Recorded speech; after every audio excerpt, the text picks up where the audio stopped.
പഞ്ചായത്തിൽ താൽക്കാലിക ദിവസവേതന കരാർ ജീവനക്കാരെ നിലവിൽ അവർ ചെയ്തു വന്നിരുന്ന ജോലികളിൽ നിന്നും നീക്കം ചെയ്യാൻ പലർക്കും നോട്ടീസ് നൽകിയിരിക്കുകയാണ്. ഇടതുപക്ഷ ജനാധിപത്യ മുന്നണിയുടെ സർക്കാർ കാലത്തെ നിയമിച്ചവരെയാണ് ഇപ്പോൾ പിരിച്ചുവിടാൻ തുടങ്ങുന്നത്. ഇതിനെതിരെ പ്രതിഷേധിച്ചുകൊണ്ടാണ് LDFന്റെ നേതൃത്വത്തിൽ പീരുമേട് പഞ്ചായത്ത് ഓഫീസിലേക്ക് മാർച്ച് സംഘടിപ്പിച്ചത്. മാർച്ച് LDF മണ്ഡലം കൺവീനർ ജോസ് ഫിലിപ്പ് ഉദ്ഘാടനം ചെയ്തു.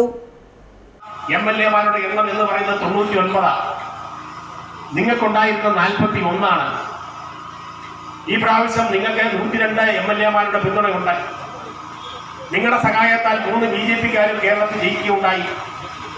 ഞങ്ങൾക്ക് 35 MLA-മാരുണ്ട്. എന്ന് വെച്ചാൽ 2-3 നിങ്ങൾക്കുണ്ടായിരുന്നതിനേക്കാൾ 3-4 MLA-മാരുടെ വ്യത്യാസം. അപ്പം ഇടതുപക്ഷ ജനാധിപത്യ മുന്നണി കേരളത്തിൽ തകർന്നു പോയി എന്ന നിങ്ങളുടെ പ്രചരണം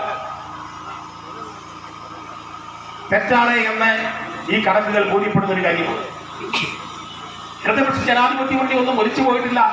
കോൺഗ്രസ് നേതാക്കന്മാരും കോൺഗ്രസിന്റെ പ്രവർത്തകരും മനസ്സിലാക്കണം. ഇടതുപക്ഷ ജനാധിപത്യ മുന്നണി ഇവിടെ കാണും.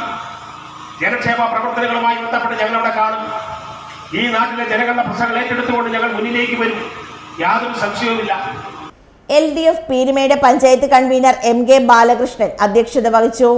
LDF നേതാക്കളായ CR Soman, R Dineshan, KB Sijimon, PA Jacob, VS Prasannan, TK Mohanan, V Shaijan, VK Babukutty, Sobin Soman, TJ Titus തുടങ്ങിയവർ സംസാരിച്ചു. News bureau Peermade.